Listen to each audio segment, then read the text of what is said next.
బులెటిన్లో మరో breaking news. Rajya Sabha MP పదవికి ఆర్ కృష్ణయ్య రాజీనామా చేశారు. బీసీలకు చట్టసభలో చోటుతో పాటు రిజర్వేషన్ల పెంపు అంశంపై పోరాటం చేయాలని నిర్ణయించుకున్నట్లు కృష్ణయ్య తెలిపారు. తనకు ఎంపీగా అవకాశం ఇచ్చిన జగన్ కు ధన్యవాదాలు చెబుతూనే కార్యాచరణ త్వరలో ప్రకటిస్తా అని ఆయన చెప్పారు.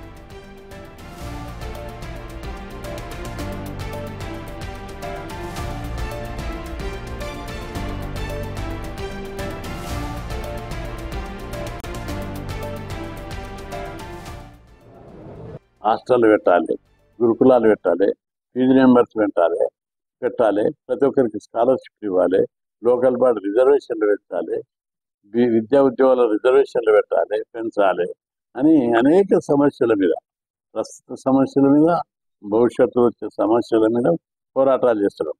చట్టసభలో రిజర్వేషన్లు పెట్టాలని కూడా పోరాటం చేస్తున్నాం. ఈ పరిస్థితిలో బలమైన ఉద్యమాన్ని నిర్మించుకుంటూ వచ్చాము. ఇంకా ఈ ఉద్యమం విస్తరిస్తుంది. ఇప్పుడు మంచి పతాక స్థాయికి వచ్చింది. ఇదే సమయం లోపల బీసీలకు చట్టసభలో రిజర్వేషన్లు పెట్టాలని, ఇవన్నిటి కోసం రాజకీయాలకు అతీతంగా పోరాటం చేసి ఉద్యమాన్ని బలోపేతం చేయాలనే ఉద్దేశంతో ఈ నిర్ణయం తీసుకోవడం జరిగింది.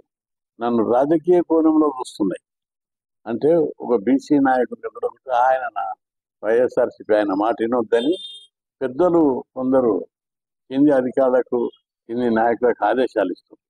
ఇది ఒక అవరోధంగా అడ్డంకిగా మారింది. జగన్మోహన్ రెడ్డి గారికి కృతజ్ఞతలు చెప్తున్నాం. వాళ్ళకి అతీతంగా ఈ ఉద్యమాన్ని విస్తరింపజేస్తాం. అన్ని పార్టీలు నా దిక్కు ఊస్తుంటాయి. బీసీల అభిమానం నీలకిస్తే వచ్చింది. కానీ నేను నా ముంగట ఎజెండా ఉంది. నా ముంగట ఓ ఎజెండా ఉండి ఆ ఎజెండా కోసమే పోరాడుతుంటారు. చట్టసభలో రిజర్వేషన్, స్థానిక సంస్థల్లో రిజర్వేషన్లు పెంచాలని ఎజెండా నా ముందున్నది. దానికోసమే పోరాడుతున్నాం. సాధించే వరకు వదిలిపెట్టేది లేదని కూడా ఈ సందర్భం. మరోవైపు కృష్ణయ్య రాజీనామాను ఆమోదించినట్లు రాజ్యసభ చైర్మన్ తెలిపారు. ఏపీలో ఒక సీటు ఖాళీ అయినట్లు బులెటిన్ కూడా విడుదల చేశారు.